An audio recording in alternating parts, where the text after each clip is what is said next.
Hello everyone, welcome to first umpire. जैसे कि 18 साल से एक कॉस्मिक जन कह रहे थे कि भाई आरसीबी जीतेगी जीतेगी जीतेगी, उसके बाद अगर कोई कॉन्टिन्यूस चीज़ जो डिमांड करी गई है वो है एबी डिविलियर्स से फर्स्ट अंपायर पॉडकास्ट। बिल्कुल सही। तो क्या मेरे को लगता है हम ये ह्यूमैनिटी नहीं बचाएंगे? हम ये मेक श्योर करने वाले हैं कि यही है। बिल्कुल सही। और मेरा ना ये पर्सपेक्टिव था कि मैं इस बार थोड़ा डिफरेंट करूं। जैसे बुमराह के बारे में हमने किया, उनकी फिर भी टेक्निकल एनालिसिस किया हमने, विराट का भी किया, रोहित का हमने थोड़ा जेनरिक सा रखा था। इस बार एबी डिविलियर्स के केस में आई वांटेड कि हम एक कैंडिड डिस्कशन एंड जो उनकी टेक्निक्स और शॉट्स में यूनिकनेस है उसके बारे में क्या क्या रीजंस हैं, क्या उनका थॉट प्रोसेस है, उसे माइक्रो ब्रेक करके हम डिस्कस करें। 17 सितंबर 1984, born in a very educated family, father इनके डॉक्टर और बचपन से स्पोर्ट्स, क्योंकि फादर खुद रग्बी खेलते थे। The thing is he has played, he was in under 19 nationals, जो आई थिंक बैडमिंटन टीम में भी, under 19 Davis cup tennis team में भी खेले हैं, स्विमिंग और एथलेटिक्स में इनके जूनियर नेशनल रिकॉर्ड्स हैं, रग्बी खेले हैं और उसके बाद हॉकी खेले हैं काफ़ी। तो और वो सब चीज़ें इनकी गेम में कहीं ना कहीं झलके हैं, क्योंकि अगर आप इनका रिवर्स स्वीप देखोगे ना, उसके बारे में और बहुत डिटेल में डिस्कस करूंगा, वो काफ़ी हद तक अगर एक हॉकी फॉलो करने वाला प्लेयर है तो वो देखेगा कि जो रिवर्स ड्रैग फ्लिक होती है हॉकी में, जो हमने कितनी बार पेनल्टीज लेते हुए या डी के अंदर देखा हुआ है, वो उसकी झलक दिखाता है जिस तरह से वो खेलते हैं। और अगर आप उनके स्विंग्स देखोगे तो वो गोल्फ और टेनिस के काफ़ी चीज़ें देखते हैं। उनका स्टांस जो होता है, अगर वो जनरली थोड़ा साइड ऑन ही रखते हैं, पर अगर स्टांस उनको आप देखोगे, और ये मैं नहीं बोल रहा हूँ, इवन जो रॉबिन उत्तपा है उनका एक इंटरव्यू था, उसमें ही शेयर्ड कि मेरी जो वाइफ है, he is a professional tennis player, and when he saw AB de Villiers bat, तो ही सेड कि जो बंदा स्टांस ले रहा है ये टिपिकल टेनिस स्टांस है, कि एज जब तुम बेसिकली बैकहैंड यूज कर रहे हो, उस तरह से चीज़ें कर रहे हो, या कोई रैली में या सर्व को वापस भेज रहे हो, वो जो चीज़ें हैं वो इनकी गेम में रिफ्लेक्ट होता है। तो बहुत ब्रिलियंट गेम है, और ऐसा नहीं है कि बहुत नेचुरल ट्रांजिशन हुआ है। 2003 was a very pivotal year in south African cricket. 2002 में चैंपियंस ट्रॉफी में वो 10 रन से इंडिया से हारे सेमीफाइनल्स में, जो मैच में कंफर्टेबली जीतना चाहिए। हर्षल गिब्स वाला, हर्षल गिब्स को जहाँ क्रैम्प्स आ गए थे। 2003 वर्ल्ड कप तो one of the biggest blunders in the history, जहाँ पे डकवर्थ लुइस श्रीलंका के अगेंस्ट इन्होंने टारगेट ही नहीं पता था कि 229 से 1 रन ऊपर करना है, तो लास्ट बॉल पे बाउचर ने डिफेंड कर दिया था, पहले छक्का मारा था उससे पहले मुरलीधरन की बॉल पे, और वो अब बाहर हो गई थी, और वो साउथ अफ्रीका में वर्ल्ड कप था। तो उसके बाद एलन डोनाल्ड रिटायर हुए, चलो उस टाइम तो चले गए थे, पॉलक चले गए, नहीं पॉलक सॉरी उस टाइम खेले हैं, एलन डोनाल्ड चले गए, आई थिंक गैरी कर्स्टन चले गए, काफ़ी सारे प्लेयर्स चले गए एकदम से, तो बहुत बड़ा वैक्यूम सा क्रिएट हो गया था। एंड देन कैप्टन पोलॉक थे, पोलॉक कैप्टनसी से हटे, 23 साल के लड़के को कैप्टन बनाया जिनका नाम ग्रेम स्मिथ। तो उस टाइम पे दे थॉट कि they need to bring in new talent also. तो उस टाइम पे एबी डिविलियर्स, डेल स्टेन, इन सब प्लेयर्स को सेटअप में लेके आया गया। और AB de Villiers when he came, तो डेब्यू इनका दिसंबर 2004 में हुआ था इंग्लैंड के अगेंस्ट, साउथ अफ्रीका में ही। तो he was the makeshift opener in that match, क्योंकि Herschelle Gibbs was injured, didn't play. तो फ्लिंटॉफ और मैथ्यू होगर्ड के सामने he still looked good. 28 run और 14 रन उन्होंने मारे थे, विच वाज लाइक बहुत मैसिव स्कोर्स नहीं थे, but he still looked a part. उसके बाद अगले टेस्ट मैच में नंबर 7 पे खेले थे, क्योंकि गिब्स वापस आ गए थे, तो he was push down to number 7। But 5th test match आते आते he again opened. First innings he scored 92 and second innings he scored 109 runs. तो कलेक्टिवली 200 रन इन्होंने अपने उस टेस्ट मैच में मारा। सीरीज हार गया था साउथ अफ्रीका, और वो थोड़ा सा लो एरा चल रहा था साउथ अफ्रीका का। श्रीलंका में सीरीज हार के आए थे, इंडिया से सीरीज हारे थे, तो दे वर ऑलरेडी स्ट्रगलिंग। तो उस टाइम पे जो मिस्टर हैरून थे, आई थिंक लोगार्ड, उन्होंने समहाउ कंट्रोवर्शियली इनको वनडे सीरीज के लिए ड्रॉप कर दिया, जो उसके बाद था। जनरली क्या होता है, some young player has finished the series on high, तो ये आप बहुत जनरल सा ट्रेंड देखते हो कि that they get carried forward to the next series also, कि यार इसने इस टीम के अगेंस्ट अच्छा खेला है, अब फॉर्म में भी आ गया, सब आ गया, तो इसको हम आगे भी चांस देते हैं। तो he was dropped, he was not picked in that ODI series. But फिर काफ़ी हू हल्ला हुआ, तो उनको 4 ओडीआईस के लिए बुलाया गया था, 7 मैच की सीरीज थी। Didn't do much, 47 run score किए, एंड बहुत सारी ना चीज़ें थी डिफरेंट। अगर आपने 4 दिसंबर या वो 2005 स्टार्टिंग से लेके 2008 स्टार्टिंग, वो 3 साल वाला अगर एरा देखा हो AB डिविलियर्स का, तो the problem was he use to try to meet the ball way too early. वो क्या करते थे, जल्दी बॉल को मीट करने की कोशिश करते थे, तो वो बॉल को अपने तरफ आने नहीं देते थे. तो इस चीज़ को श्रीसंत ने काफ़ी एक्सप्लॉइट किया था, श्रीसंत ने काफ़ी तंग किया था, मोहम्मद आसिफ ने बहुत तंग किया था उनको. मोहम्मद आसिफ ने इनको बहुत ज़्यादा स्ट्रगल किया था उनके अगेंस्ट ये, because he was able to nibble the ball. तो जो बॉलर्स मूव कर पाते थे बॉल को, उनके अगेंस्ट आप अगर हार्ड हैंड से जल्दी खेलने जा रहे हो तो you always bringing slips into play.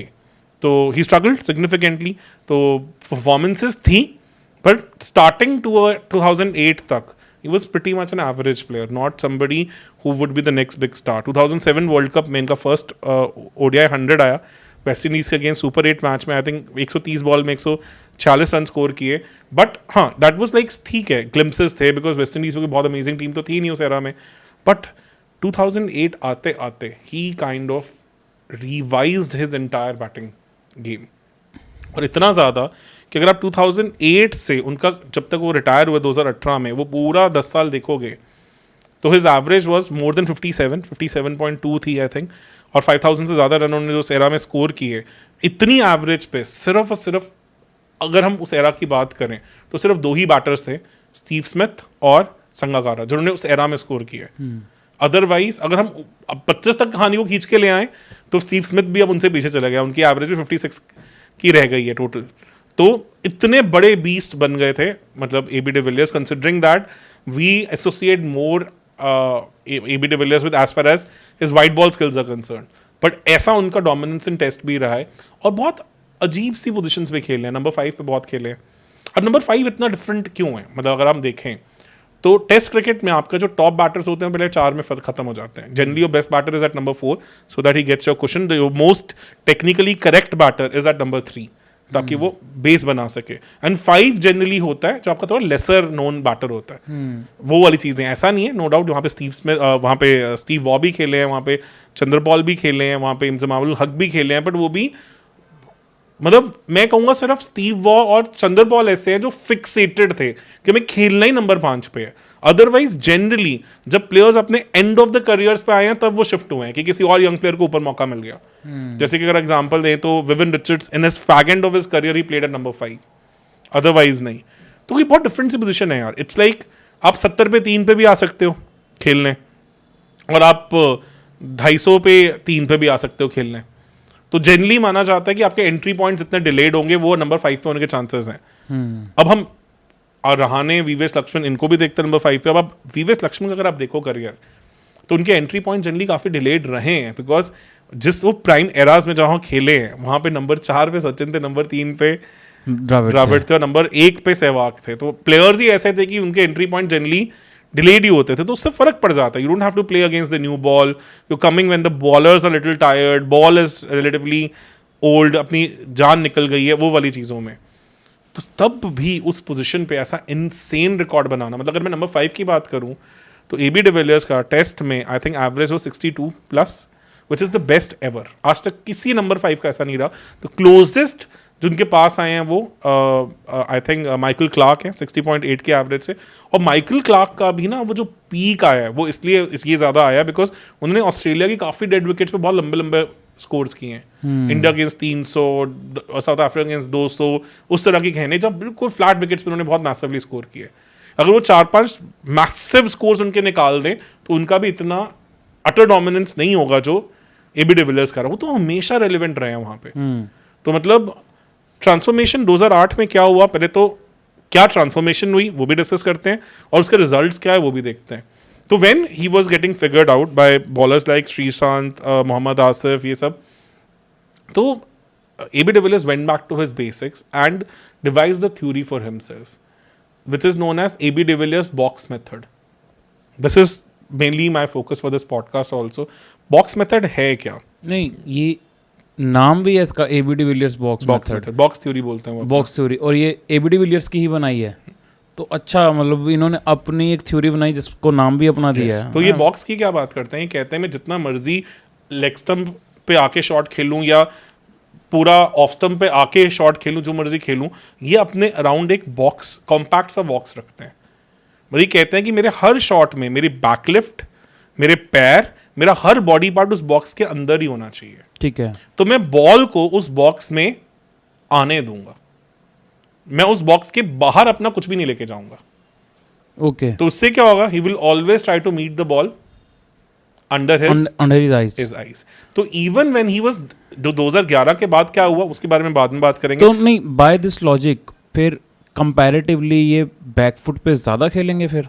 बिल्कुल सही। और उसके बावजूद, आपने बहुत ब्रिलियंट पॉइंट यूज किया, और उसके बाद अब आप सोचो, अगर बॉक्स में कन्फाइंड हो गए, अगर स्लो पिच है वहां पे तो आपसे रन ही नहीं लगने चाहिए फिर, क्योंकि आपको तो पेस जनरेट करने का मौका नहीं मिलेगा। That is where his ball sports knowledge of other sports came into existence. जो वो बॉल को मनोवर करने लग गए थे। अब टेनिस में क्या करते हो, टेनिस में भी तो आपका बेसिकली वो जो पंच होता है उसकी गेम है ना। पावर, उसमें तो एक तरह से देखा जाएगा, टेनिस को मैं क्रिकेट टर्म्स में ले जाऊं तो आप एक तरह से बैकफुट पंच ही मार रहे हो। बिल्कुल सही। तो इन्होंने क्या किया, ये भी मेक श्योर किया कि I have to be in that box but I have to have very quick hands, ताकि मेरे शॉट में पावर भी तो आए। तो this is not an easy thing to master. आप कहोगे कि हाँ फिर बाकी कोचेस क्यों नहीं सिखाते, क्यों नहीं करते? You have to be very nibble with your hands also. And ये चीज हमने अभी रिसेंटली देखी हुई, ये दो धारी तलवार रही प्रियांश आर्या के। प्रियांश आर्या ऐसे प्लेयर, वो भी सेम यही कर रहे थे, एक ही बॉक्स में खड़े खड़े वो हैंड मूवमेंट कर रहे थे।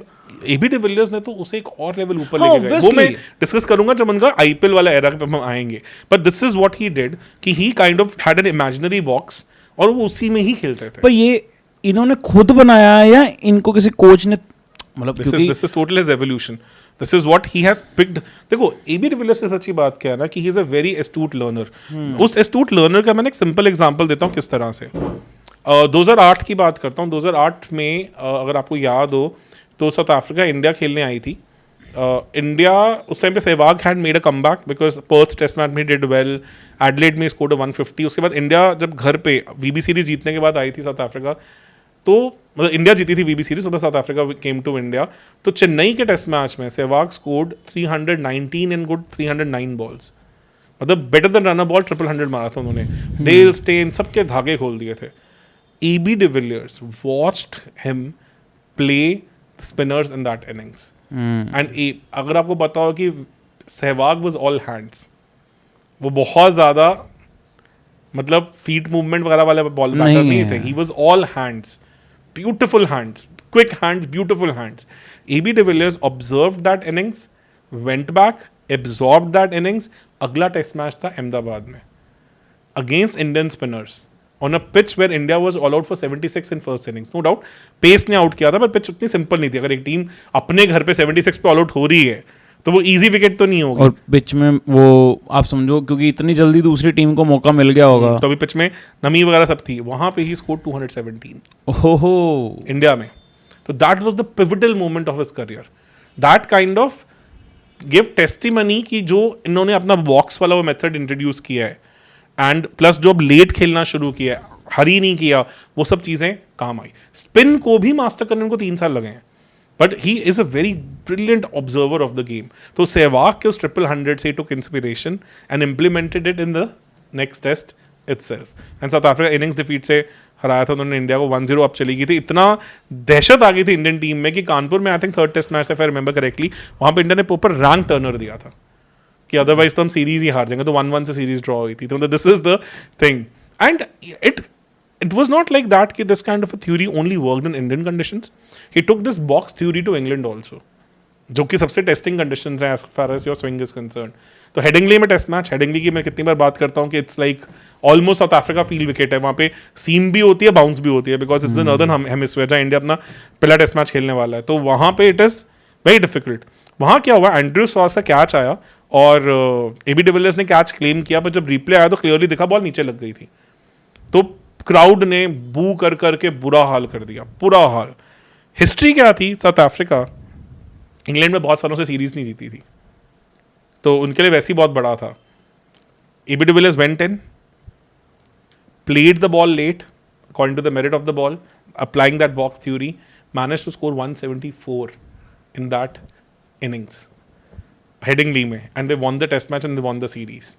तो इंडिया में 1-1 ड्रॉ किया, जुलाई में गए, इंग्लैंड 2008 में वहां सीरीज जीती इंग्लैंड में जाके सीरीज जीतना आसान नहीं है। 2005 में ऑस्ट्रेलिया को रगड़ के आए थे वो। 2007 में नो डाउट इंडिया भी जीती थी, but still it's not easy. मतलब उनके पास भर के एंडरसन ये वो कितना कुछ उनके पास एग्जिस्ट करता है। तो इंडिया में ड्रॉ किया और इंडिया का रैंक टर्नर ना देती कानपुर में, और आई थिंक वहां पे Ganguly played a beautiful knock off 80 something, masterful knock था गांगुली का। तो शायद हम वो सीरीज भी हारते, फिर इंग्लैंड में सीरीज जीते। उसके बाद he applied that box theory to one of the toughest tracks in the world in terms of bounce and all, Perth, जहां पे पेस कैन बीट यू। और बॉक्स थ्योरी का कंसर्न क्या है, you have to basically then tested कि आप पेसी pitch पे कैसे खेल पाओगे। तो पर्थ में 2008 में दिसंबर के आसपास पर्थ में मैच हुआ था। हमने पिछले पॉडकास्ट में भी उसके बारे में डिस्कशन की थी। 414 का टारगेट मिला था वहां पे फाइनल इनिंग्स में। वहां AB de Villiers scored 106 not out. तो 24 साल के एबी डिविलियर्स ने एक ही साल में इंडिया में डबल 100 किया, वहां सीरीज 1-1 की ड्रॉ किया, इंग्लैंड में जाके 174 किया, वहां पे सीरीज जीती, और फिर पर्थ में जाके 4th इनिंग्स में 414 की चेज में 100 नॉट आउट किया और वहां पे भी सीरीज जीती। तो that kind of set him apart. और उसके बावजूद भी उनकी इतनी बात नहीं होती थी। no. अब सोचो अगर ये फीट कोई बंदा कर दे, ऑलमोस्ट आप सेना कंट्रीज की बात करो, उनके लिए ऑब्वियसली एस तो एग्जिस्ट नहीं करता, उनके लिए तो वो चैलेंज इंडिया हो जाता है। तो इन्होंने 24 साल की उम्र में ही वो कर दिया था जो ऋषभ पंत के लिए हम कहते हैं कि ऋषभ पंत ने करा इंडिया के लिए। बेसिकली उससे भी बड़ा यार, डबल 100, 174, 106 नॉट आउट। हाँ, ऑलमोस्ट आप कह लो कि वो गाबा वाली विकेट वाली इनिंग्स भी खेल दी, बस सब कुछ ही हैड। बट सीरीज तो जीती थी ना, सीरीज कितनी बड़ी बात हो जाती है। 2008 वाज द पिवटल ईयर। उस ईयर में आईपीएल में भी सिलेक्शन हुआ इनका दिल्ली डेयर डेविल्स के लिए। इतना कोई खास सीजन नहीं गया था, मैचेस भी ज्यादा नहीं मिले थे बिकॉज इतना नाम ही नहीं था। 6 या 7 मैच खेले थे। 9 में इनका आईपीएल भी बहुत लेवल पे डिफरेंट चला गया बिकॉज साउथ अफ्रीका में हो रहा था। डेयर डेविल्स की तरफ से he was the highest scorer. Chennai के अगेंस्ट बहुत ब्रिलियंट 100 भी आया था उनका, बहुत तगड़ा। और दिल्ली डेयर डेविल्स सेमीफाइनल में आई थिंक पहुंची थी उस साल, मुझे याद हो था तो शायद आई थिंक एसआरएच मतलब वो जो डेक्कन चार्जर्स से शायद हारी थी। तो काफी सही था। तो फिर 9 में इनकी लेगेसी भी बन गई कि हाँ यार बंदा तो वाइट बॉल का भी बहुत तगड़ा player, and in that era he also started opening up in other formats also.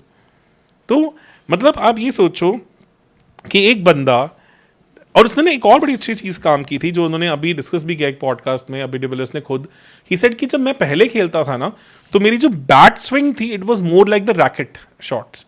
कहते जो आप कभी भी रैकेट स्पोर्ट्स खेलते हो ना, बैडमिंटन है या टेनिस है, तो आपका जो ये कमर है वो भी घूमती है शॉट के साथ। अगर आप देखो तो you play like that, you basically twist while playing. Cricket में कहते हैं ऐसा नहीं होता। क्रिकेट में it is not the twist that works. तो cricket swing is very different. तो कहते हैं मैंने वो बॉक्स थ्योरी के साथ इसको भी मेक श्योर किया कि मेरी बैकलिफ्ट थोड़ी बेटर हो ताकि I was not hurrying into the shot, and plus the way I was bringing my bat down it should not be like a golf swing, like pure golf swing नहीं होनी चाहिए। It should be more compact. मतलब in fact मैं कहूंगा golf swing से फिर भी मिलती हो एटलीस्ट रैकेट स्विंग जैसी ना हो। जैसे कि टेनिस में आपको थोड़ा फ्री फ्लोइंग आता है, यू पिवट, वैसा ना हो। जैसे गोल्फ में थोड़ा कॉम्पैक्ट स्विंग आती है उस तरह की स्विंग आए। तो he even worked on that part. तो उन्होंने अपनी बैट स्विंग को करेक्ट किया, तो उन्होंने बेसिकली अनलर्न किया। और एक और चीज क्या करनी शुरू की, व्हाई इट इज इंपॉर्टेंट। सबसे इंपॉर्टेंट चीज जो माना जाता है एबी डिविलियर्स के लिए कि he had the most still head in cricket, and अगर फीट की बात की जाए तो quickest feet in the cricket also. Still head की क्या इंपॉर्टेंस है, मतलब what you think it might bring a difference to it? Still head, आप फिर तभी आप बॉल को देख पाओगे ना, बिल्कुल अंडर द आइज खेल पाओगे अगर आपका हेड स्टिल है। अगर आपका हेड स्टिल नहीं है तो एक तो बॉडी बैलेंस आपका हिलेगा, एंड प्लस आप बॉल भी नहीं देख पाओगे बिल्कुल। पर अब मुझे ये बताओ, जिस तरह से वो शॉट्स खेलते थे, गिरते पड़ता है ये सब भी, उसमें जितने मर्जी आप शॉट्स देख लो उनमें उनका हेड हमेशा स्टिल रहता था। And you always used to make sure कि जब तक बॉलर के हाथ से रिलीज नहीं होती बॉल तब तक उनका हेड नहीं हिलता था, क्योंकि वो लास्ट तक बॉल को देखें। Why is it even important? नहीं तो बॉल मीट ही नहीं करेगी बैट पे। तो फिर किसी भी प्लेयर के लिए नहीं होना चाहिए, बाकी ऐसा क्यों नहीं कर पाते? डिफरेंस क्या है इसमें Litesh? You have to understand कि जो प्लेयर्स हैं ना वो अपनी मसल मेमोरी पे गेम खेलते हैं। जैसे केएल है, केएल को पता है मेरा फ्लिक है, वो फ्लिक मसल मेमोरी पे खेलते हैं, बॉल इस रीजन में आई मार दी, वो लास्ट तक बॉल को नहीं देखेंगे। स्काई है वो देखेंगे मसल मेमोरी पे खेलते हैं, इसलिए हल्का सा एल्बो इंजरी हुई एंड स्काई वाज डन। और अब सोचो एल्बो इंजरी ठीक हुई तो स्काई कैसे वापस आए। AB de Villiers watched the ball till the last, क्योंकि इसमें बहुत डिफरेंस फैक्टर है। क्या, जब आप लास्ट तक बॉल को नहीं देख रहे हो तो आप अपने सबकॉन्शियस माइंड को डिसीजन देने के लिए बोल रहे हो कि आपने अपने सबकॉन्शियस माइंड को बोला कि यार तू मेरे मसल मेमोरी के ऊपर अपनी गेम चला। जब आप बॉल को लास्ट तक देख रहे हो इसका मतलब क्या है, आप सबकॉन्शियस से किस पे स्विच हो गए, कॉन्शियस माइंड के ऊपर। कॉन्शियस माइंड का मतलब क्या, आप डिसीजन उस टाइम पे ऑन द फ्लाई ले रहे हो। It is very difficult skill to have, very difficult skill to have, but ये इस बंदे की मास्टरी है कि he watched the ball till the end so that he could take conscious decisions. That is why he was able to manipulate the field so well. जब आप subconscious mind से खेल रहे होते हो और उससे फर्क क्या आ जाता है, that is why people with weird angles never troubled him. Mitchell Johnson का पीक एरा कौन सा है, 2013 में उन्होंने इंग्लैंड को डेसिमेट कर दिया।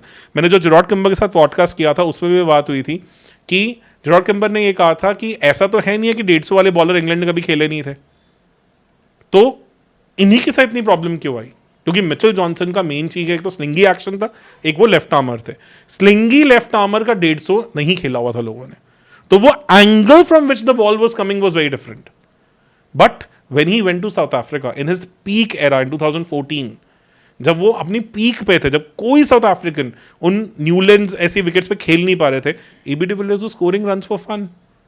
व्हाई, ऐसा क्या डिफरेंस था जो एबी डिविलियर्स लेके आ पा रहे थे? बॉक्स थ्योरी से भी ज्यादा, because he always watched the ball till the last, because of his stable head, तो he was always making the conscious decisions, not the subconscious decisions.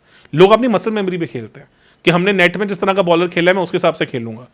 यहां ये क्या करने की कोशिश कर रहे थे, ये कोशिश कर रहे थे कि मैं किस तरह से कॉन्शियसली बॉल को उस टाइम पे जज करके अपनी मसल मेमोरी को करूं। ये बहुत मुश्किल चीज होती है। आपने कभी क्रिकेट में ये चीज देखी है कि जब बैट्समैन अंदर जाता है तो कहते हैं यार अभी इनको संभल के खेलना चाहिए, इनको अभी पिच का पेस का आइडिया नहीं है, या अब इनको पिच की पेस समझ आ गई। इसका मतलब क्या है, आपको पता है कि हर डिफरेंट पिच पे डिफरेंट चीजें रिक्वायर्ड होती हैं, तो आपको उस सर्कमस्टांसेस में जाना है और उस सर्कमस्टांसेस में जाके अपनी मसल मेमोरी को रीट्रेन करना है कि यार मेरे ये 10 डिफरेंट तरीके के मेरी मसल मेमोरीज थी, मुझे इसमें से ये वाली पिक करनी है जो इस तरह की पिच के ऊपर मेरे को बेस्ट सूट करेगा।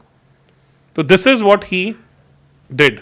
वो हमेशा बेसिकली क्या कर रहे थे, वो जाके अपनी मसल मेमोरी को दोबारा रीट्रेन कर रहे हैं, बिकॉज वो हर बार कॉन्शियस डिसीजन ले रहे हैं, ना कि subconscious. It's a very difficult art to own. इसका मतलब कि आप एज ए प्लेयर इतने गिफ्टेड हो कि आप वहां पे हर बार कॉन्शियस डिसीजन ले पाते हो। बड़े से बड़े प्लेयर सबकॉन्शियस माइंड पे खेलते हैं, and that is why he could access the field, he could play any type of bowler, any type of pitch, any type of situation. जो विराट कोहली हैं वो भी सेम ऐसे ही काम करते हैं। मैंने ये बहुत अच्छा कंपैरिजन भी है। मैं विराट कोहली को more like Sachin of our old era बोलता हूँ, और AB de Villiers is more like your Messi कह लो, या मोर लाइक ब्रायन लारा कह लो, who is like extremely gifted and could innovate on the fly any day. अगर मैं मॉडर्न डे बोलूँ तो रोहित शर्मा। नहीं यार, रोहित शर्मा भी ना बहुत मेथोडोलॉजिकल प्लेयर है, वो डिफरेंट है, गिफ्टेड है, no doubt about it, but innovation अलग चीज होती है। जैसे Brian Lara would bring up something new, वो एक ही बॉल पे 4 डिफरेंट डायरेक्शन में शॉट मार देंगे। मॉडर्न अगर मैं आज के टाइम के प्लेयर्स बोलूं, क्योंकि उससे क्या ना, क्योंकि काफी लोगों ने एबी डिविलियर्स का प्राइम एरा भी नहीं देखा हुआ, जो हमारे बहुत सारे व्यूअर्स हैं। तो बटलर टू एन एक्सटेंट, कुछ शॉट्स में बटलर। और अगर इंडियन कॉन्टेक्स्ट में बोले, क्या हम ऋषभ पंत बोल सकते हैं? नॉट एग्जैक्टली, मतलब वो भी है उनके पास इनोवेशन, बट एबी डिविलियर्स को अगर कोई मॉडर्न एरा में अब कोई प्लेयर है जो मैच करता है, वो फिर बटलर होगा। मतलब Buttler also has that kind of an access कि वो भी उस तरह की इनोवेशन, उस तरह की चीजें लेके आ पाता है। Still not of that level, but उसमें अब इससे प्रॉब्लम क्या हो जाती है, when you are taking conscious decisions, तो अगर you add pressures of big matches in that, तो वहां पे फिर आपका सबकॉन्शियस माइंड नहीं काम करता है ना, जो विराट कोहली का करता है। वो ऑटो पायलट मोड पे चले जाते हैं बड़े मैच में भी, इसलिए उनको फर्क नहीं पड़ता। AB de Villiers is always in the presence, that's why knockouts में उनके उस लेवल की परफॉर्मेंसेज नहीं आई, जो साउथ अफ्रीकन्स उनको क्रिटिसाइज भी करते हैं कि यार इस बंदे ने चैंपियंस ट्रॉफी, वर्ल्ड T20s या वर्ल्ड कप्स में क्रंच सिचुएशंस में वैसा परफॉर्म नहीं किया, because you always switched on, you are not in your zone, कहते हैं ना, वो वाले प्लेयर नहीं हो आप ऑब्जर्वेशन रख रहे हो हर बार। बट कभी कभी ये भी रहता है कि फिर हम वहीं पे विराट कोहली जैसे प्लेयर जो हैं, अगर उनकी अब स्टैट्स निकालोगे ऑब्वियसली वो 70% टाइप्स होगा उनका कि प्रेशर सिचुएशंस में परफॉर्म करने का, जो इंडस्ट्री स्टैंडर्ड कह रहा हूँ, मतलब क्रिकेट के स्टैंडर्ड्स के हिसाब से बहुत ऊपर है उनका, इसीलिए वो चेज मास्टर मतलब सबसे बड़े ही माने जाते हैं। बिल्कुल सही। पर वो जो 30% जो फेलियर होता है वो इसीलिए होता है क्योंकि वो एक ही मोल्ड में चल रहे होते हैं। समटाइम्स गेम अवेयरनेस भी जरूरी होती है। गेम अवेयरनेस से ज्यादा sometimes surprise element is there, जैसे आमिर का स्पेल था वो, where Amir was able to bring the ball back and Virat was like यार इस पिच पे ऐसे कैसे हो रहा है, मैं तो prepared ही नहीं हूँ। 2017 Champions Trophy, इसमें AB de Villiers would have innovated, he would have come with something, मैं inside the line of the ball आ जाता हूँ, मार देता हूँ, कुछ ना कुछ जो कर देते, ये डिफरेंस है। पर वो हर बार क्लिक करता नहीं है, इसलिए फिर वो बैठ भी जाती हैं चीजें। एक methodology always works more regularly for you, आपके सेंस ऑफ जीनियस कम आएंगे बट आपका सक्सेस रेशियो बेटर होएगा। When you bring in genius तो आप कई बार ऐसा करके दिखा दोगे जो नहीं करके कोई कर पाएगा। इंडिया में 200, इंग्लैंड में जाके 175, 400 की चेज, और वो 400 की चीज आप ये सोचो ऐसा नहीं कि उन्होंने एक बार किया है, उन्होंने 458 जोहानिसबर्ग में इंडिया गेम्स भी चेज कर दिया था ऑलमोस्ट, जब वो और फैफ घुस गए थे, 200 प्लस की पार्टनरशिप मार गए थे वो। मतलब 5th डे यार इतना इजी नहीं होता वहां पे साउथ अफ्रीकन विकेट्स पे, बट दैट सीज कि उस बंदे के पास इनोवेशन किस लेवल का है। तो इसलिए मैं नहीं उतना मानता कि chokers and all, but he is proven it, और along with that he had brilliant defensive techniques also, again because of that box theory, able to play the ball late. Adelaide में वो जो उन्होंने स्कोर किए 33 into 20 balls, जो Faf के साथ मिलकर उन्होंने टेस्ट मैच बचाया, फिर इंडिया में दिल्ली में उन्होंने किया 297 बॉल्स में 43 स्कोर किया। मतलब ये सोचो उस बंदे का, अगर आप एक्सट्रीम्स देखो कि 44 बॉल्स 149 नॉट आउट और 297 बॉल्स 43, अगर इन दोनों की स्ट्राइक रेट्स का डिफरेंस देखें ना तो 324 का डिफरेंस आ जाता है कुछ, विच इज लाइक 100+ बॉल्स के लिए किसी भी प्लेयर का ऐसा कुछ होना पॉसिबल ही नहीं है। मतलब एक जगह आपने 300 बॉल खेल के 50 भी नहीं मारे, एक जगह आपने 50 से कम बॉलों में 150 मार दिया। मतलब सोचो 44 बॉल्स में ही स्कोर्ड 149, उसमें 31 बॉल्स में 100 आया था, फास्टेस्ट एवर, और फास्टेस्ट 150 भी इनका ही रिकॉर्ड है जो उन्होंने सिडनी में स्कोर किया था, और वो 64 बॉल्स में था। मतलब अगर वो एक बॉल और खेलते 45 बॉल्स में 150 कर देते तो वो अपने रिकॉर्ड से 19 बॉल आगे होते। नो डाउट वो 149 वाली इनिंग्स पहले आई थी, जो 62 नॉट आउट था 66 बॉल्स में से 64 बॉल्स में 150 आया था, वो सिडनी में during the world cup I थी, और उसमें भी वो सेडेटिव्स के ऊपर थे because he was not well. तो जस्ट, और I think when he walked in तो 38 37 ऐसे कुछ ओवर्स हो चुके थे, मतलब 44 बॉल्स वाली में भी। तो दोनों bar is entry points was after 25 overs. 25 overs के बाद आके उन्होंने 500 मारे हुए हैं। उनमें से एक तो ऐसा था कि मैं हिल गया था, मतलब 2015 में इंडिया में उन्होंने वांखड़े में मारा था। मतलब उस टाइम तो Indian audience was like all Gaga about him, because they were seeing something.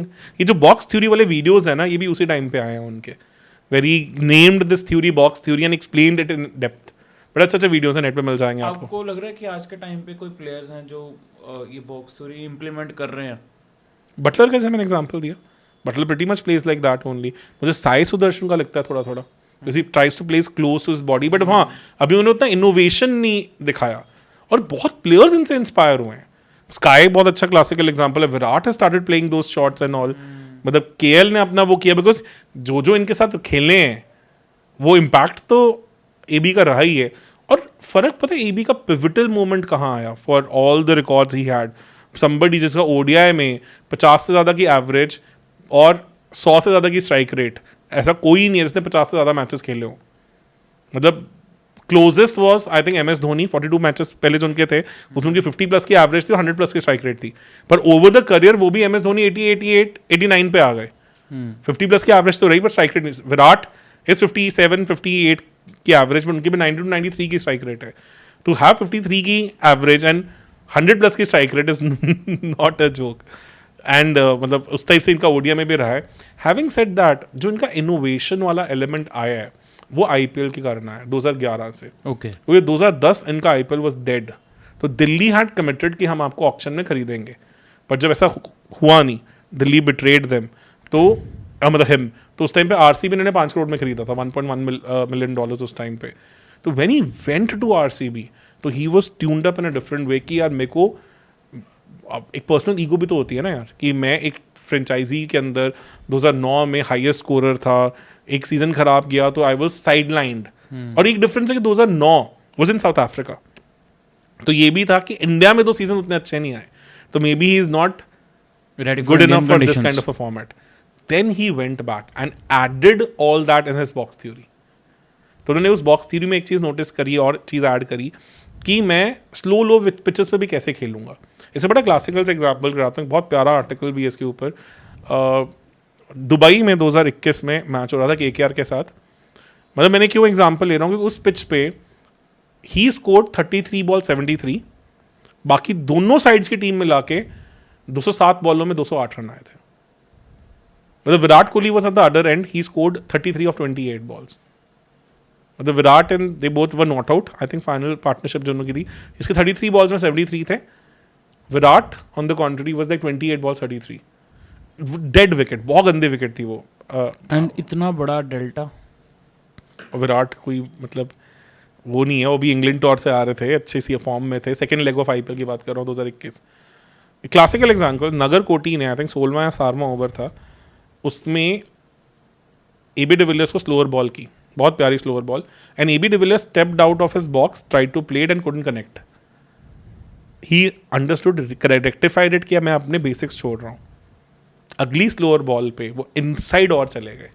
Generally players क्या करते हैं, जब आपको स्लोअर बॉल मिलती है, you try to meet the ball early, अपने मीटिंग पॉइंट्स को आगे कर देते हो ताकि मैं बॉल में पेस तो नहीं, मैं पेस बनाऊं. AB de Villiers used to do opposite. वो अपने बॉक्स को और पीछे खींच लेते थे, तो वो और डीप इनटू द क्रीज चले गए. Stable base with his very still head, he deposited the ball. छक्का मारा था उन्होंने अबू धाबी की रूफ पे.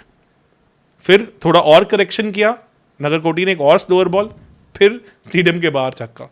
तो able to generate that power on that pitch, जहां पे किसी से रनर बॉल भी स्कोर नहीं हो पा रहा, वहां पे, एंड वो भी by beating the average logic कि try to meet the ball early, try to generate pace. कहते हैं नहीं, मैं पीछे जाऊंगा, I have a much stable base, I strengthen my base and I use all years of muscle memory of playing racket games. तो मैं अपने golf swing से बॉल को खींच दूंगा. तो ये ability to basically innovate, and ये 21 में हुआ है, जब वो एक्टिव क्रिकेट भी नहीं खेल रहे थे, जब वो रिटायर हो चुके थे इंटरनेशनल क्रिकेट से, और कहीं और लीग क्रिकेट नहीं खेलते थे एक्सेप्ट आईपीएल. टू 37-year-old बंदा is not the ideal age also able to bring this innovation. That clearly shows कि क्या उस बंदे में मतलब एक्स फैक्टर था. तो ये ऑन फील्ड जीनियसेस हैं जो इतनी इजी टू एग्जीक्यूट नहीं होती, but he had some basics embedded into his head, that my head has to remain still till the time ball gets delivered. All that information processing is going to happen after that. Plus, I won't be banking always on my subconscious mind. I'll be taking conscious decisions, due to which I can manipulate the field a lot better. जब मैं गिर रहा हूँ, पढ़ रहा हूँ, जो मर्जी कर रहा हूँ, जो मेरा बॉक्स है उसको मेरा बॉडी पार्ट, मेरा बैकलिफ्ट कुछ भी लीव नहीं करेगा. तो all has to be in that. So I let the ball come into my box and then I'll generate my bat speed through my quick hands. तो और मेरे को स्टेबल बेस होएगा तो मैं आराम से करूंगा. और इसी टेक्निक को विराट ने भी फिर पिक किया था साउथ अफ्रीका के लिए. कहते हैं वॉच्ड, उन्होंने अपने इंटरव्यूज में भी बोला है कि मैं वॉच्ड एबी डिविलियर्स की कैसे वो एक स्टेबल बेस रखते हैं while playing on bouncy wickets also, and I applied that when I went to South Africa. तो I kept a stable base and I was able to come on the top of the ball a lot better. तो उन्होंने बहुत लोगों से बहुत कुछ चीज़ें pick भी की हैं along his journey, and he has amalgamated that into his core game, and at the same time he is able to bring it to a different level altogether. So this is the beauty of AB de Villiers. और 2011 के बाद जब AB de Villiers ने करना शुरू किया, that is when the T20 cricket globally changed. मतलब David Warner थे, आए नए नए थे उस टाइम पे, रिवर्स स्वीप्स वगैरह खेलते थे, सब था, but AB de Villiers kind of revolutionise the entire thing. और फिर बॉलर्स को लग भी सोचना पड़ा, फिर बॉलर्स को भी समझ आया कि नकल बॉल लेके आओ, वाइड यॉर्कर लेके आओ, वो back of the hand slower ball लेके आओ, 10 तरह की डिफरेंट वेरिएशन लेके आओ, किस बंदे का वो जो कॉन्शियस डिसीजन मेकिंग है वो तोड़ना है. तो एक तरह से हम ये भी कह सकते हैं कि एबी डिविलियर्स का बहुत बड़ा रोल है बॉलिंग के रेवोल्यूशन में भी, बॉलिंग के एवोल्यूशन में भी. बिल्कुल सही, क्योंकि whosoever kind of picked this box theory of AB de Villiers, his teammates, people who were closely admiring him, absorbing him, they became more destructive as batters because they were able to access the cricket field better. 360 degree पे ज़्यादा खेल पा रहे थे, plus stable base के साथ हो रहा था, तो बॉलर्स को भी पता था कि अभी हम कुछ और करना पड़ेगा. That is how the bowling also kind of evolve, ताकि हम वो टाइमिंग ऑफ थिंग्स को डिसरप्ट कर पाए. क्योंकि होता क्या है ना, मैं एक बहुत अच्छी इंटरव्यू भी सुन रहा था एबी डिविलियर्स की एक बार, तो उन्होंने एक चीज़ नोटिस की थी, कहते हैं तुम्हारे बैकलिफ्ट से लेके तुम्हारी फीट पोजीशन से लेके हर कुछ ये डिसाइड करता है कि तुम्हारे पास एक फास्ट बॉलर को खेलने के लिए वो एक्स्ट्रा सेकंड है कि नहीं है. कहते हैं ऐसा कोई बैटर नहीं है जिसको लगने का डर नहीं होता. जब 145 के ऊपर बॉल जाती है, आपके सबकॉन्शियस माइंड में ये होता है कि बॉल मेरे लग भी सकती है, तो वहां पे ये छोटी छोटी सिंक्रोनाइजेशंस जो हैं, उसका मिसमैच जो है वो मेक श्योर करता है कि आपके पास वो एक्स्ट्रा टाइम है कि नहीं है. अच्छा, अब इसमें हमने आईपीएल में ही देखा था कि वेस्ट इंडीज के प्लेयर्स जो थे काफी सारे आए थे जो स्टेबल बेस के साथ ही खेलते थे, उनका भी मुद्दा है ना, और ब्रूट फोर्स के साथ पूरा जोर लगा दो, गुड लेंथ की बॉल या जो मारने वाली बॉल नहीं भी होती थी उस पे भी वो कभी कभी ऐसे शॉट्स लगा देते. जो हमने विराट कोहली का एमसीजी वाला शॉट देखा था, वो वेस्ट इंडीज वाले प्लेयर्स भी जो हिटर्स थे वो रेगुलर ही मारने लग गए थे.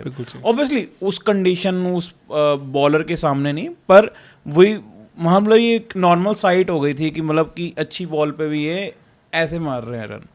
तो ये एबी डिविलियर्स की इस बॉक्स थ्योरी के बाद ज्यादा शुरू हुआ था या ये पहले ही था? उससे इवॉल्व हो गया, और ज्यादा हो गया, क्योंकि आपने देखो क्राउचिंग पोजीशन में अब जो पावर बेस बना के बैटर्स खेलते हैं, जैसे पूरन हो गए जैसे फॉर एग्जांपल, या आपने इंग्लिश को देखा अगेंस्ट बुमराह एंड ऑल, ये चीजें पहले नहीं थी इतनी ज्यादा. अगर आप पुराने एराज में थोड़ा बहुत लारा करते थे, क्राउच में रहते थे, वो मैं देखा है, क्राउच से हाई बैकलिफ्ट उनका आता था, but was not a very well documented methodology. जैसे बॉबल बॉल हम कहते हैं ना, 90s में भी तो थी, पर उसे डॉक्यूमेंट किसने किया अच्छे से? सबसे पहले आसिफ ने, और उसके बाद ईसीबी ने. उस तरह से ये importance of this stable base box, watching the ball late, keeping head still, all those things, okay, everything before that was all about technique. Brian Lara is one guy who broke this traditional mold of technique and was still massively successful at the global level. If अगर innovation की बात की जाए तो शायद I think after Donald Bradman he is the best batter ever माने जाते हैं. अगर in terms of innovation और talent की बात की जाए तो this is what AB de Villiers also brought to the game. He added a new dimension altogether. तो उन्होंने ये दिखाया कि टेक्निक से ज्यादा having a stable base, able to let the ball come to yourself, having quick hands, वो सब चीजें कैसे चेंज होती हैं. और ये फिर बहुत बैटर्स ने अब अपनी टीम में, अपनी गेम प्ले में इंटीग्रेट करना शुरू किया, बहुत सारा.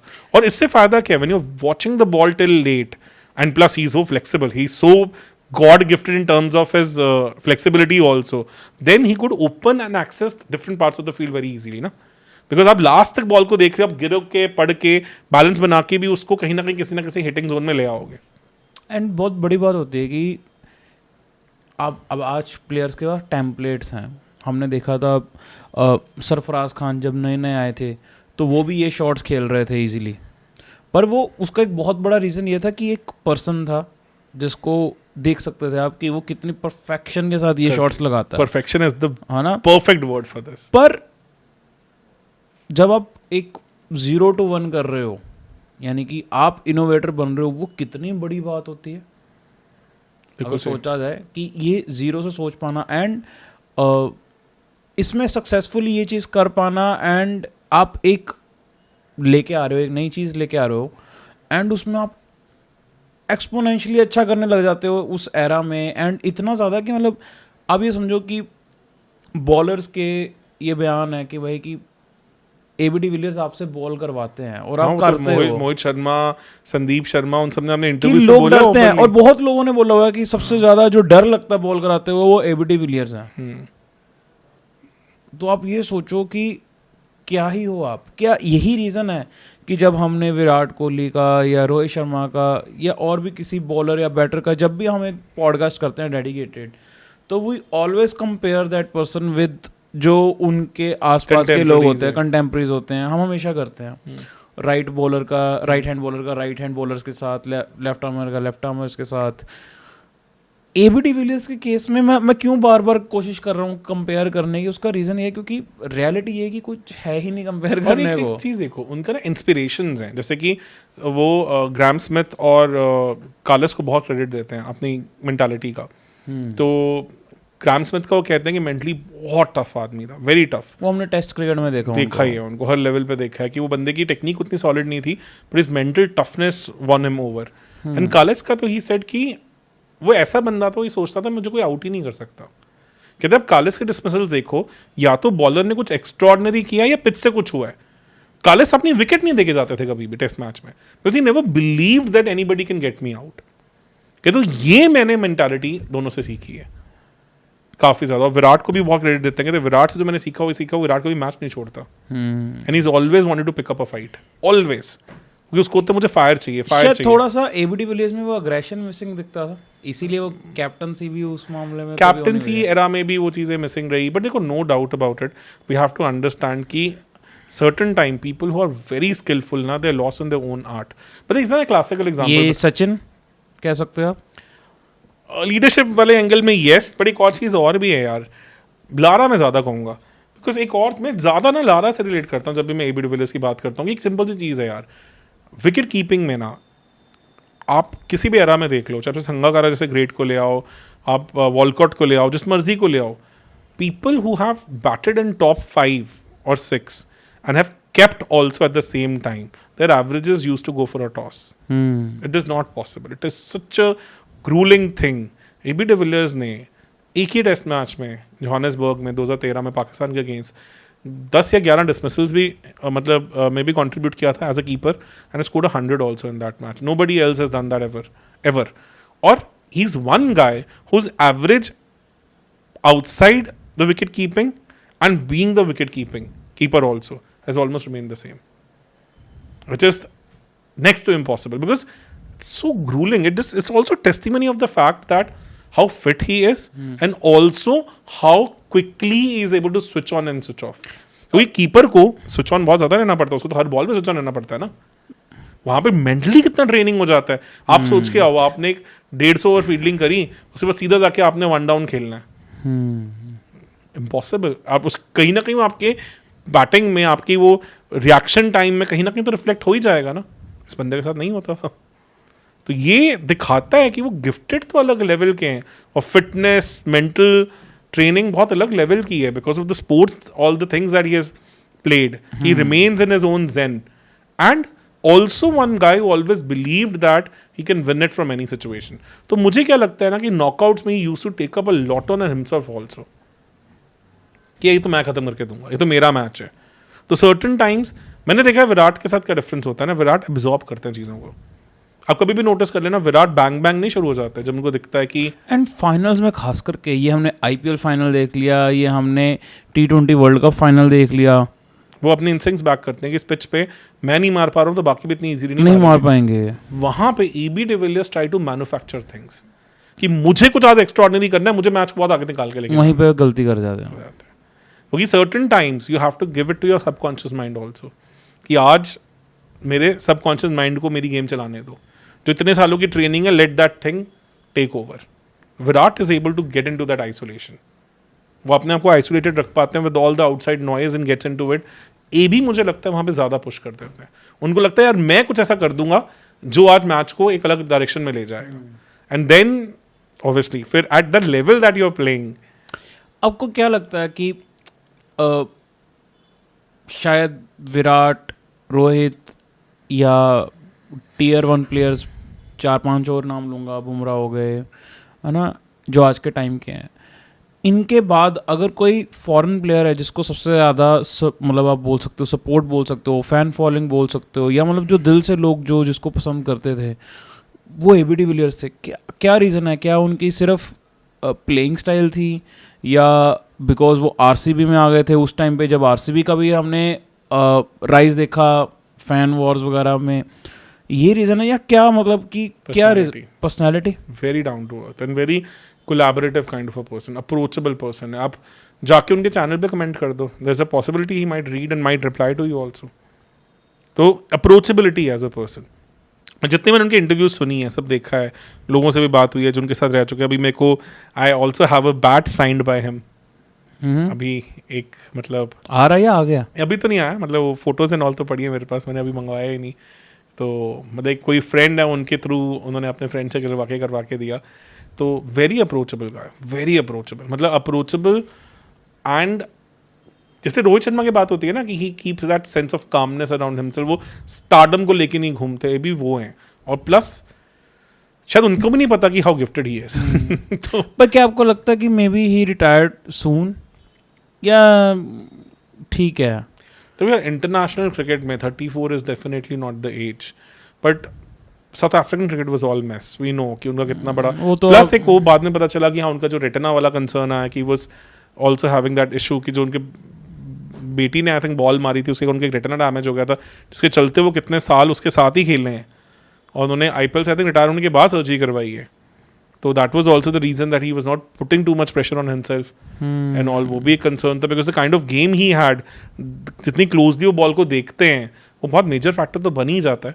पर ये भी है साउथ अफ्रीका में, एक तो उनका बोर्ड भी किसी काम का नहीं है, बोर्ड के साथ बहुत कंसर्न्स हैं. 2015 में हिज फॉलोआउट वाज कि वो फिलैंडो को नहीं खिलाना चाहता था. ये तो सबको पता है. Abbott was like in a different form all together. He could have change the course of the match. इतना क्लोजली हारे होते, मार्जिन्स ही छोटे छोटे मैटर करते हैं ना. तो वो काफी उनको पिंच हुआ कि यार मेरे को उस टाइम पे इतने बड़े मैच में भी सपोर्ट नहीं मिला जो मिलना चाहिए था. और भी रीजन क्या हो जाता है ना यार कि सर्टेन टाइम्स, देखो टेस्ट क्रिकेट में तो उनका अलग लेवल का एरा रहा है. मतलब अगर मैंने जो टिम विगमोर से भी बात की थी, तो उन्होंने यही कहा था कि अगर मॉडर्न एरास की बात करें तो third most dominating test team अगर कोई है साउथ अफ्रीका, तो साउथ अफ्रीका का वो 2005-2015 वाला एरा ही है, जहां वो अब्रॉड एक भी सीरीज नहीं हारे. मतलब ड्रॉ किए या जीते हैं, मतलब एक भी सीरीज 10 साल अब्रॉड ना हारना बहुत मैटर करता है, बहुत बड़ी बात. और घर में भी कहाँ ही किसी से हारे हैं ज़्यादा, थोड़ा बहुत ही हुआ है. तो कहते वो बहुत डोमिनेटिंग एरा था. He said closest would have been like India का जो था वो 2014-12 से, उसमें भी WTC आ जाता है, एक आधी सीरीज और आती तो बात अलग होती. उस एरा में पिवटल तो वही थे ना, बिकॉज नो डाउट ही कालस तो थोड़े fag end of the career में जाने शुरू हो गए थे, आमला भी थे, स्मिथ भी थे, but guy who turned things on, जैसे हमने अभी 2008 को डिस्कस किया. और वहां नहीं रुके ना यार. 2010 में अबू धाबी गए, हमें पाकिस्तान के अगेंस्ट 278 स्कोर किया अबू धाबी की पिच पे, which was like at that time the highest individual score by any South African. No doubt उसको बाद में आमला ने तोड़ दिया था इंग्लैंड में 100 मार के, बट उस एरा में ऐसा स्कोर कर पाना वॉज ऑल्सो कि हाँ I can play long innings also, I can play defensive knocks also, I can go ultra aggressive also, I can play long innings also. So he had literally everything in his resume. कितनी amazing कहानियाँ in terms of the एक format जहाँ मुझे लगता है he could have done more was T20 internationals. वहाँ पे वही वो overthink कर जाते थे. वहाँ problem is it's not only the average, it's also the strike rate. उनका strike rate भी अच्छा नहीं है T20s में. तो मुझे वो somehow क्या लगता है कि मैंने थोड़ा सा उसे डिकोड करने की कोशिश की थी कि what might be the reason. Okay. तो मुझे थोड़ा ये समझ आया कि वहाँ साउथ अफ्रीकन क्रिकेट बोर्ड का भी थोड़ा टुवर्ड्स T20 आइज जो तरीका था वो असिंक्रोनस था. It was not a very synchronised way that they prioritise that format too much. उसका एक रीजन ये हो सकता है कि उनके पास SA20 से पहले कोई अच्छी डोमेस्टिक क्रिकेट लीग भी नहीं थी, जिसके कारण उनको उतना ज़्यादा इंपॉर्टेंस उस पर्टिकुलर फॉर्मेट में मिले. और क्लियरली हम देखें तो किसी भी वर्ल्ड कप में बहुत ज़्यादा रेलिवेंट भी नहीं रहे हैं वो. ऐसा भी नहीं हम कह सकते थे कि हाँ इस वर्ल्ड कप में they walked in as one of the favourites and they were almost pushing the line. वो कहानी भी नहीं रही है, तो ऑलमोस्ट ऑन द फ्रिंजेस रहे हैं.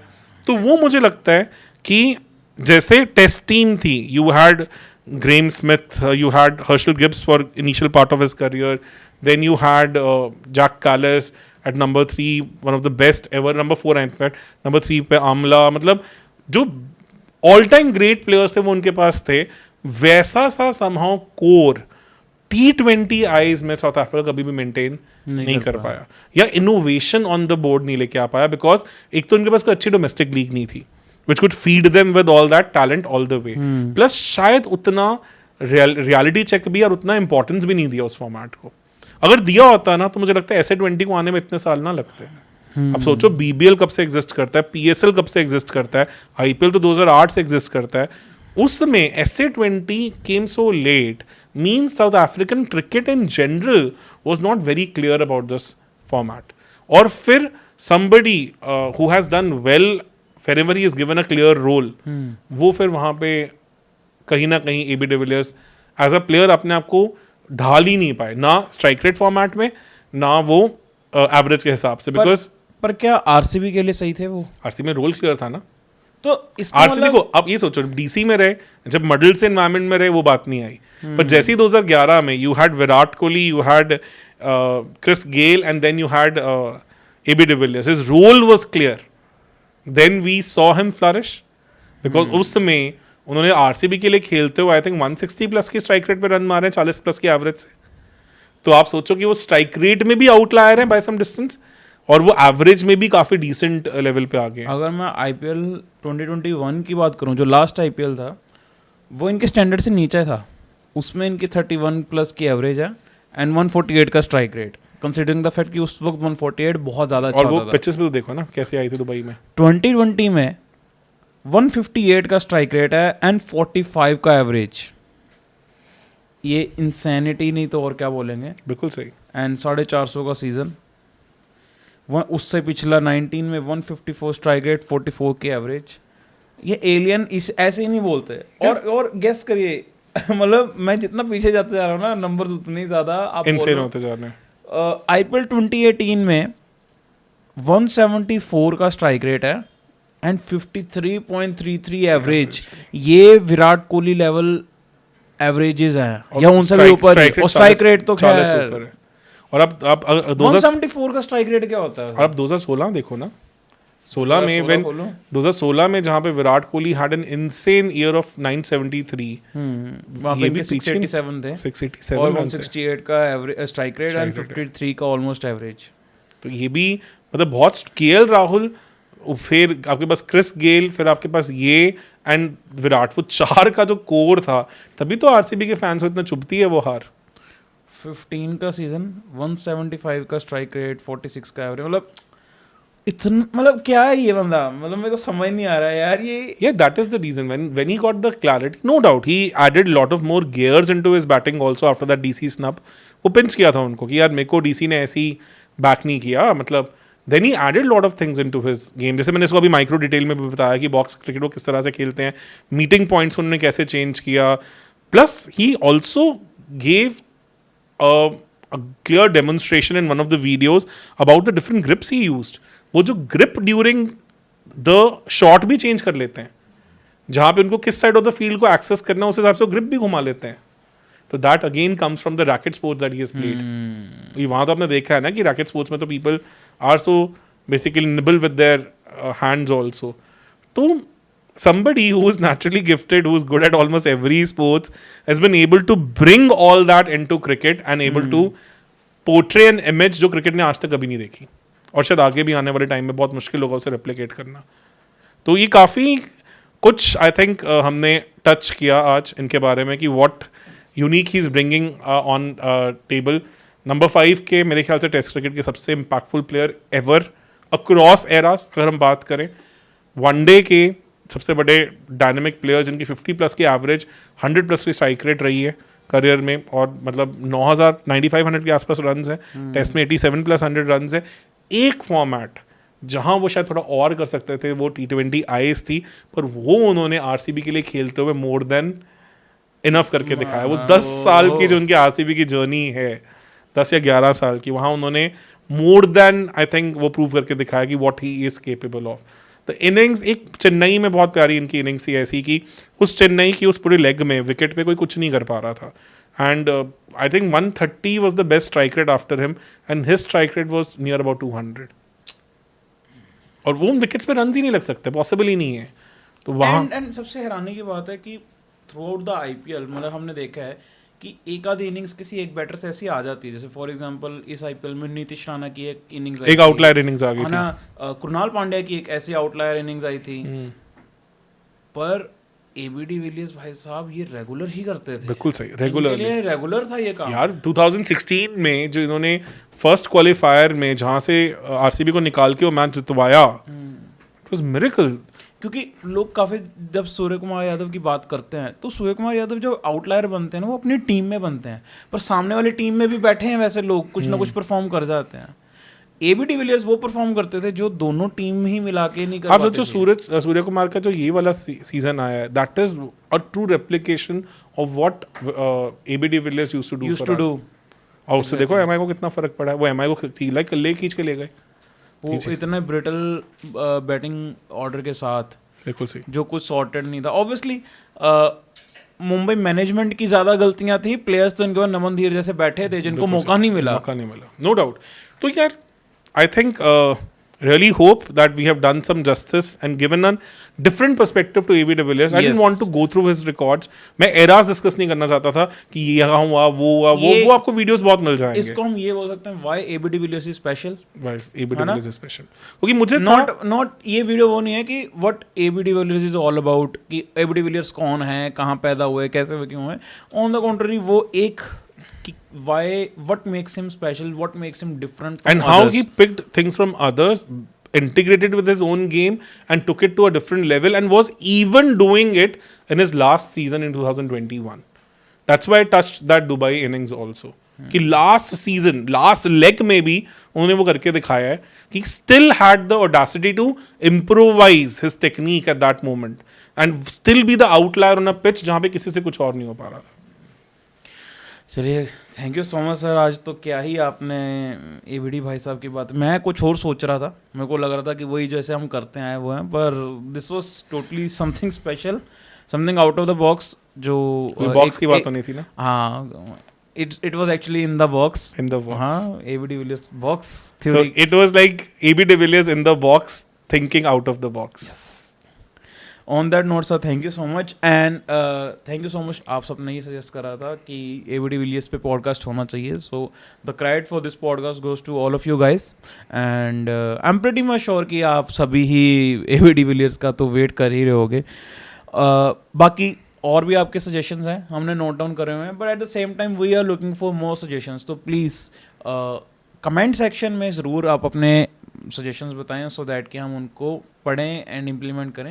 एट द सेम टाइम इस पॉडकास्ट में भी जो AB de Villiers के बारे में बात करी है उस पर आपका क्या ओपिनियन है, कोई ऐसा पॉइंट जो आपको लगता है मिस करा होगा, क्योंकि there is a very very high probability हमने बहुत कुछ मिस करा हो सकता है, क्योंकि this was a podcast all about something giving a different perspective.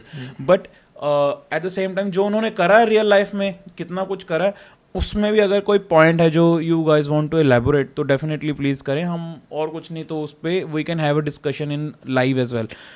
On that note, thank you so much guys for trusting us and keep subscribing us. Thank you.